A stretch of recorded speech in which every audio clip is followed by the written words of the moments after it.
Ang tanong nga, Gob, ay kung para sa future, anong Yeah. assessment nyo dun sa mga nakaraang flood control projects? Ano yung mga strengths at saka weaknesses? At ano yung magiging proposal nyo?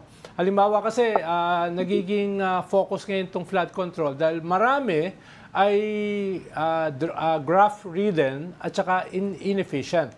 No? Kaya nagiging dominant ngayon yung narrative tungkol sa corruption sa mga flood control projects. Halimbawa, sabi nyo nga, ang isa sa pinaka-flood prone provinces ay Isabela at saka Cagayan. If you have to look back dun sa mga flood control projects, what would you have done differently? No? At ano yung magiging proposal nyo in the middle of this national debate over flood control? Ano ba yung mga dapat ayusin? Lalong-lalo na against ghost projects, corruption, at saka mga inefficient flood control projects. Unang-una, Ronald, dapat magkaroon ng master plan ang river. Kumbaga yung river basin, ang problema kasi, gagawa tayo ng river basin na authority na hindi naman gumagawa ng plano. Actually, kung may master plan ka dyan, yun lang ang dapat na susundin mo. At saka kung may master plan ka dun sa river basin, if you have a master plan there, pagawa na lang natin sa mga Japanese. Kasi ang ano yan very tedious yan at saka very expensive gumawa ng study. Yung JICA nga, ginagawa ng study sa amin, yung master plan. Ngayon pa lang yan kasi alam mo, na-postpone yan nung nawala sila Marcos, nawala yung mga Marcos family, hindi na natuloy yung master plan ng Cagayan River. Ngayon na lang nila ginagawa. Siguro after how many years? 2016 lang yata nila naumpisahan or nagawa itong mga master plan ng Cagayan River.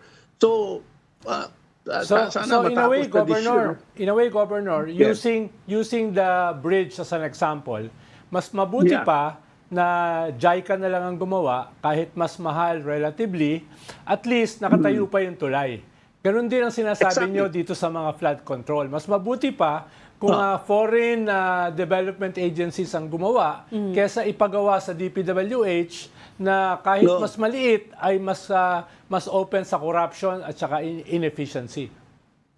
Alam mo, mahirap din gawin yun, kasi ma-deplete yung resources natin sa Philippines kung ibibigay mo sa mga foreigners lahat ng mga projects na ganyan. Kailangan may balance rin yan sa NEDA at saka may balance rin yan sa finance. Ang sinasabi ko, Ronald, kung pwede, transparent lang yung pagkagawa ng mga May mga rule of thumb naman yan doon sa paggawa ng mga flood control, mga dikes, may rule of thumb yan.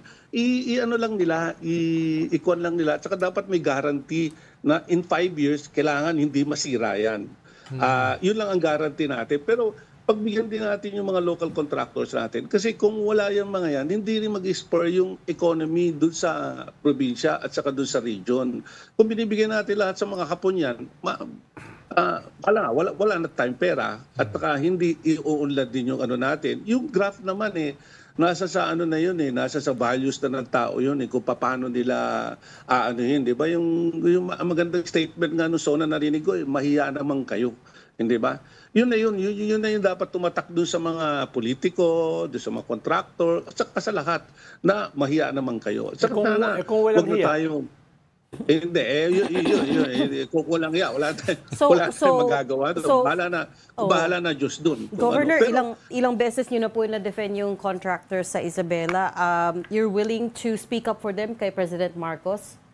Because siya naman yung naglabas ng listahan ng... Speak up for them.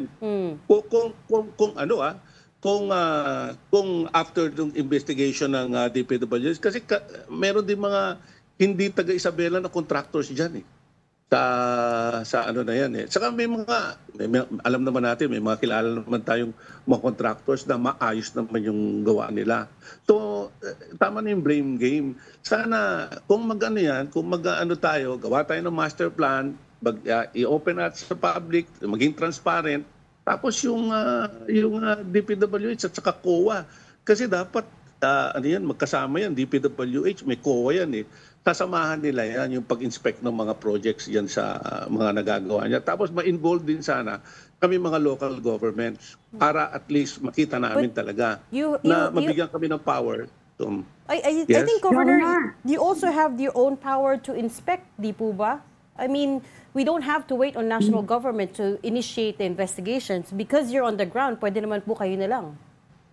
Oo, pwede rin kami. Pero may courtesy din, di ba? Sa mga taga-national, pati kami, may courtesy din yan eh, na sinusunod eh. Yung parang, tignan din namin yan, tulungan na lang tayo, wag na tayo magturuan, wag na tayo magsisihan.